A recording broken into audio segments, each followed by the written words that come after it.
ছায়াঘেরা স্নিগ্ধ নৈসর্গিক পরিবেশ, যেন পাহাড়ের কোলে সাজানো সবুজ গালিচা।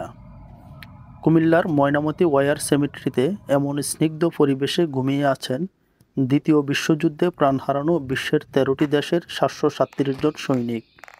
কুমিল্লা সিলেট আঞ্চলিক মহাসড়কের পশ্চিম পাশে কুমিল্লা সেনানিবাস এলাকার এই যুদ্ধ সমাধি ঐতিহাসিক স্থান। প্রতিদিনই বিভিন্ন স্থান থেকে দর্শনার্থীরা দেখতে আসেন। দ্বিতীয় বিশ্বযুদ্ধের এই স্মারক দেখতে অনেক বিদেশিরও আগমন ঘটে। কুমিল্লায় যুদ্ধ না হয়েও কিভাবে এখানে এত সৈনিকের সমাধিস্থল হয়েছিল, চলুন আমরা আজকের ইতিহাসটুকু জেনে আসব। আপনারা আমার সাথেই থাকুন এবং পুরো ভিডিওটি দেখতে থাকুন। ইতিহাস থেকে জানা যায়, বর্তমান মায়ানমার দ্বিতীয় বিশ্বযুদ্ধে আহত সৈনিকদের চিকিৎসার জন্য কুমিল্লার ময়নামতিতে একটি হাসপাতাল স্থাপন করেন। সেখানে আহত সৈনিকদের চিকিৎসা দেওয়ার জন্য নিয়ে আসা হতো। সেখানে চিকিৎসাধীন অবস্থায় মারা যাওয়া সৈনিকদের সমাহিত করতে সমাধিস্থলের প্রয়োজন হয়। কাছেই সেনানিবাস, হাসপাতাল ও সৌন্দর্যের কারণে ময়নামতি ওয়ার সেমেট্রির এই স্থানকে সমাধিস্থল হিসেবে বাছাই করা হয়। ময়নামতিতে যুদ্ধ সমাধি তৈরি ও রক্ষণাবেক্ষণের দায়িত্ব পালন করে আসছে কমনওয়েলথ ওয়ার গ্রেভস কমিশন। প্রায় 6 একর এলাকা জুড়ে থাকা ময়নামতি যুদ্ধ সমাধি মূলত দ্বিতীয় বিশ্বযুদ্ধে নিহত সৈনিকদের সমাধিস্থল। দ্বিতীয় বিশ্বযুদ্ধের সময় ময়নামতিতে বড় একটি হাসপাতাল স্থাপন করা হয়েছিল। সমাধিস্থলে সমাহিত সেনাদের অধিকাংশই ওই হাসপাতালে চিকিৎসাধীন অবস্থায় মারা গিয়েছিলেন।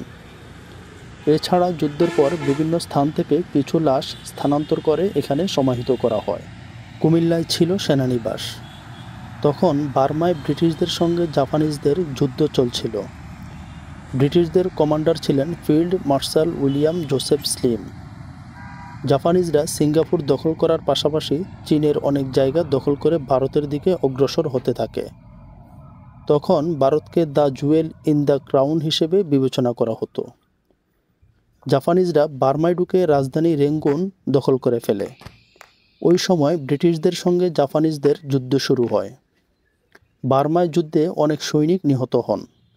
ওই সময় কুমিল্লা, চট্টগ্রাম সহ কয়েকটি স্থানে যুদ্ধ সমাধি তৈরি করেছিলেন ব্রিটিশরা। কুমিল্লা সেনানিবাস থেকে উইলিয়াম স্লিম তার সৈনিকদের প্রস্তুত করেন। তখন প্রতিপক্ষ ফেনীসহ বিভিন্ন এলাকায় বোমাবর্ষণ শুরু করে।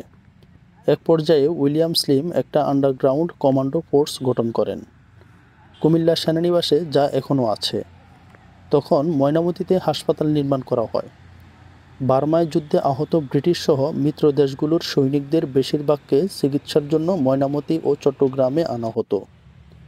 কিন্তু কুমিল্লায় কোনো যুদ্ধ হয়নি। আহত জাপানিজ সৈনিকদের মধ্যে যাদের চিকিৎসার জন্য আনা হতো তাদের সবাই গ্রেফতার হয়েছিলেন।